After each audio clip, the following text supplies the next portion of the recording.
રાજ્યમાં આજથી જીએસટી ફોર્મની શરૂઆત થઈ છે। બચત ઉત્સવનો લાભ તમામ ગ્રાહકોને મળે તેવી મુખ્યમંત્રીએ ખાતરી સાથે દાવો કર્યો છે અને જીએસટીનો લાભ ગ્રાહકોને મળે તે માટે સરકારની તમામ ટીમ તમામ જગ્યાએ તપાસ કરશે તેવી પણ મુખ્યમંત્રીએ ખાતરી આપી હતી।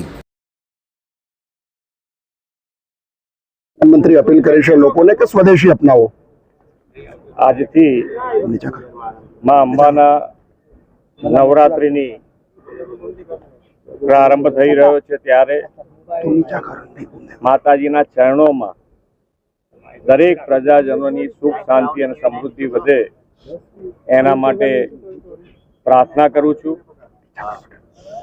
અને વડાપ્રધાનશ્રીએ આજથી જ માં શક્તિના ઉપાસક છે અને શક્તિના ઉપાસકની સાથે સાથે નવરાત્રના પહેલા દિવસથી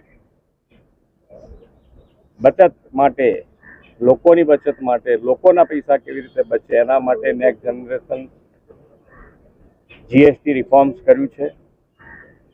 એટલે બચત અવસર તરીકે આજથી શરૂ થાય છે આપણા ત્યાં આગળ કે દરેક જણને દરેક વેપારી પોતે આ જીએસટીનો લાભ છે ગ્રાહક સુધી મોકલે એના માટેનો પણ આગ્રહ કર્યો છે।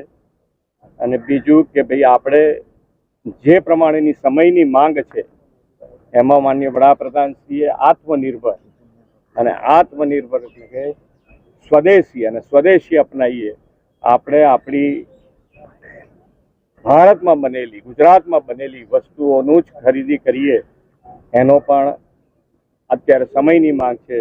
તો એ પણ આપણે આત્મનિર્ભર તરફ વધવા માટે સ્વદેશી અપનાવીએ સ્વદેશી ખરીદીએ સ્વદેશી બનાવટ વેચવાનું પણ આગ્રહ રાખીએ। એટલા માટે દરેક જણને આ બધો જ લાભ પ્રજાજનોને વધુને વધુ મળે અને જીએસટીની બચત એમના ઘર સુધી પહોંચે એમના આનંદ સુધી પહોંચે એમના વૈભવ સુધી પહોંચે એ જ અભ્યર્થના।